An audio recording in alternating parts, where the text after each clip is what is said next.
So today is just a crazy day. And I'm actually gonna go celebrate. And I'm gonna go to a place that maybe you're gonna laugh about. Why would I choose this place? But hopefully the story that I tell you here today will help it make a little bit more sense. This has been an incredible journey on YouTube. When I started, I had some unrealistic expectations that were immediately smashed. I've had periods where it was the hardest, most frustrating thing in the world, and I've had points during this journey where it's been the most rewarding thing in the world. Today being the latter, for sure. I guess in a way, YouTube found me. As a kid, I watched so much television, probably way more television than any kid should ever watch. 3, 4, 5, 6, 7 hours a day sometimes.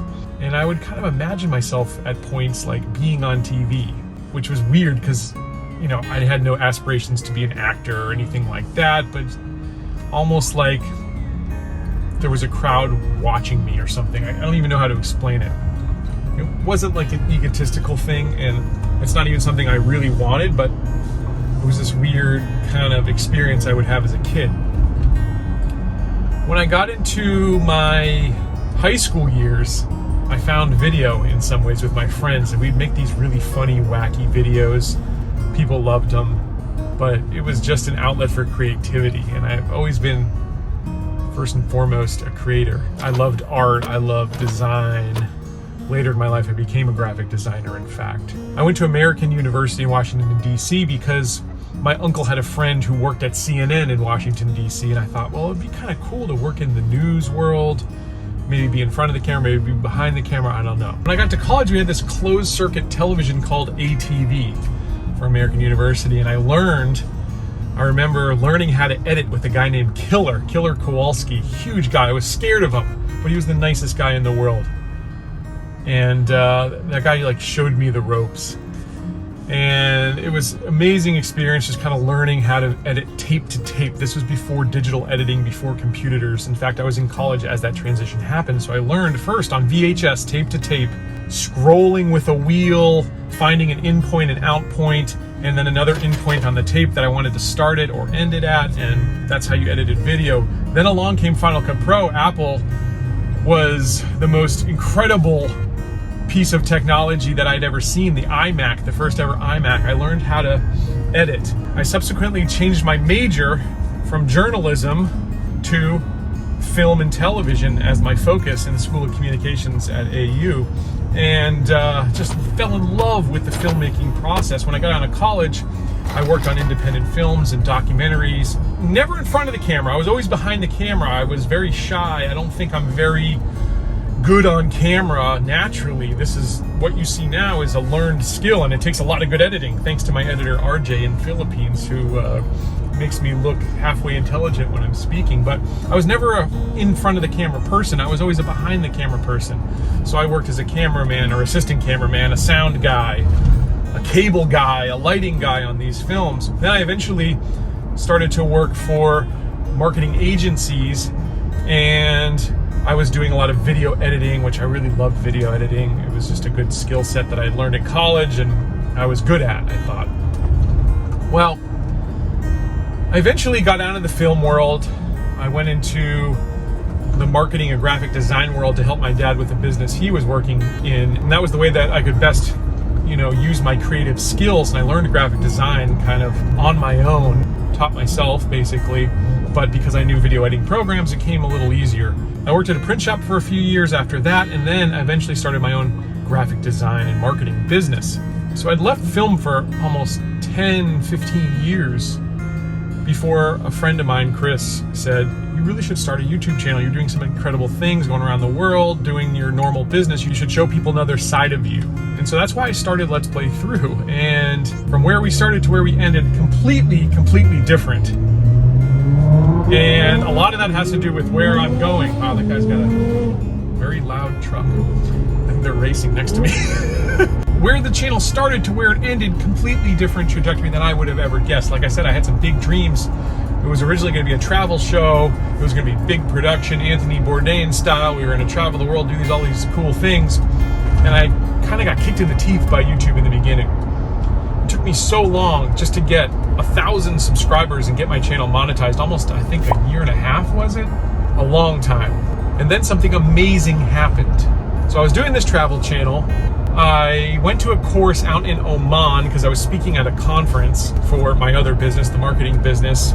And I played a golf course that Greg Norman designed. Well, lo and behold, PGA show rolls around, and because I'm signed up and somehow they gave me a badge to go to the PGA show as a content creator, this was before they had an influencer badge, that didn't exist.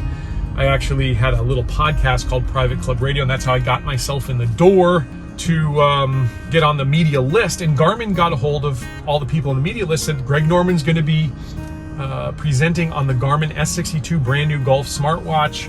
Would you like to interview him? I, having just played a Greg Norman course, I was working on editing that video. I wanted to get some sound bites for the video, so I said, sure, I'll take a look at this watch.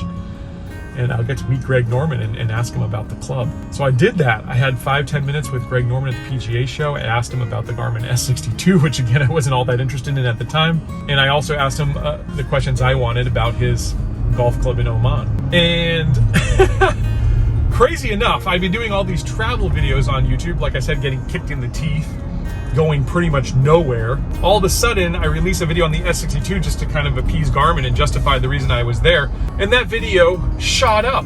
It was the first video on my channel that ever got anywhere near 25,000 views. And then it all of a sudden went to over 100,000 views. To this day, it might have over 200,000, I don't know. So it took me months and months and months, but finally I woke up to the fact, with a little help again from my friend Chris and some others in the podcasting world that I'd come from, they said, you really should focus on golf technology.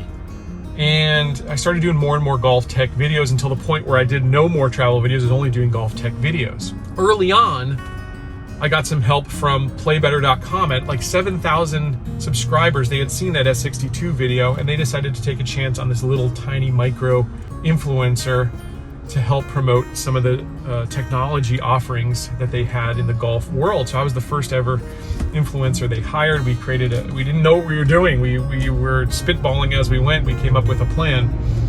That's been an incredible partnership to this day. I thank playbetter.com so much for helping me. And that's why I promote them on this show without hesitation. They are the best people in golf. They were also from my hometown in Baltimore as well, and that was kind of cool. I just knew that was the right relationship, because I didn't want to be in bed with the golf club manufacturers or the golf technology manufacturers themselves. I always wanted to keep my reviews honest and unbiased, and working with a retailer is the best case scenario because I get access to all the technology, but I have that buffer there with them where I can make videos about what I want to make and no one's trying to adjust what I'm saying. It's been an amazing, amazing thing.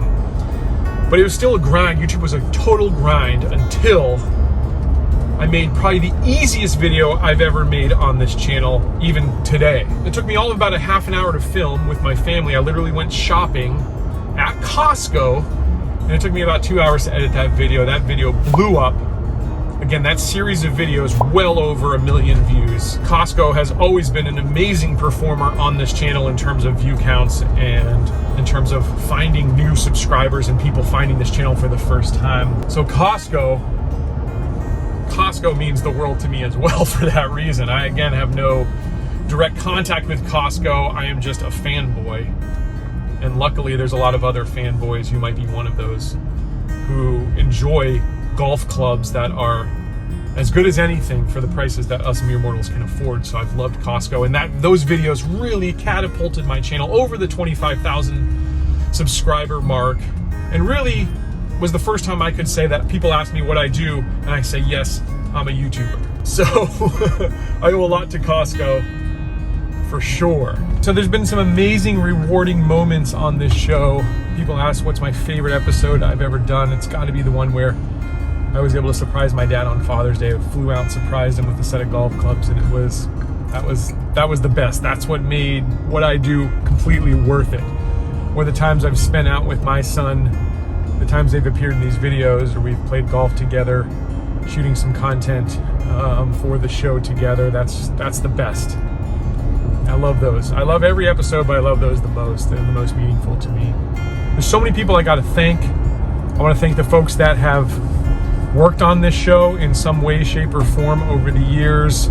Chris Kermitzos, I've already mentioned. Wade Neller, who appears frequently on this show, as well as the Travel Channel.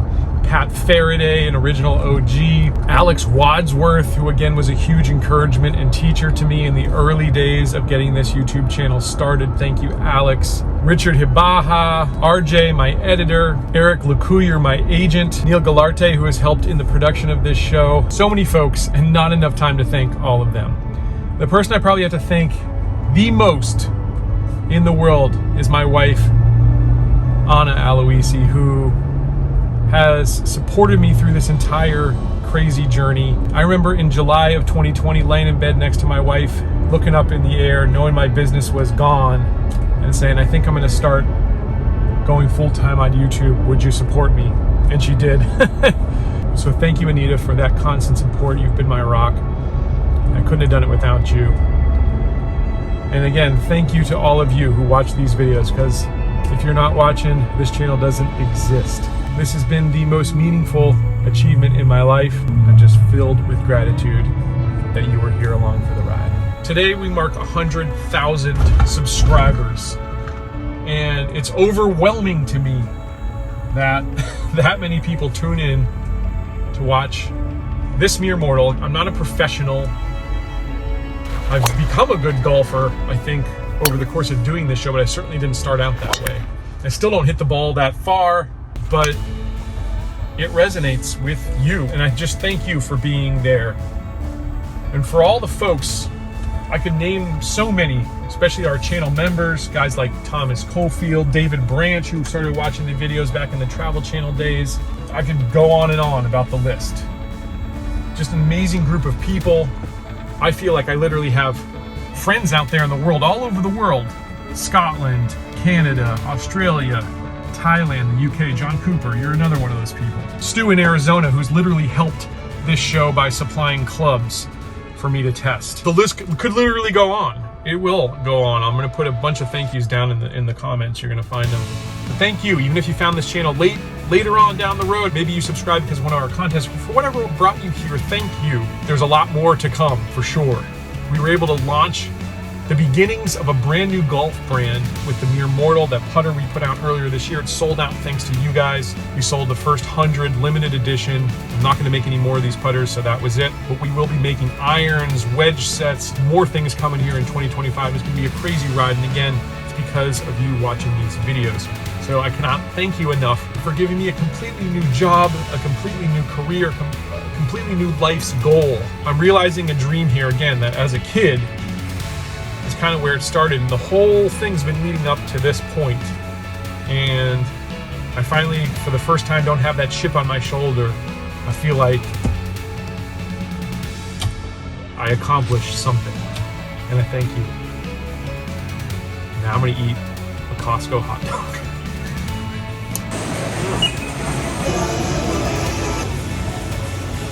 Pretty good selection here today, too.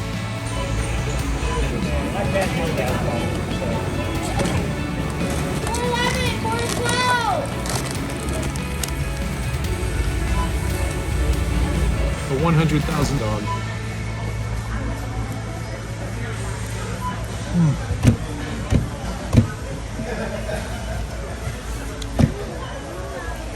It's the best tasting hot dog I've ever had in my life. Thank you. See you tomorrow.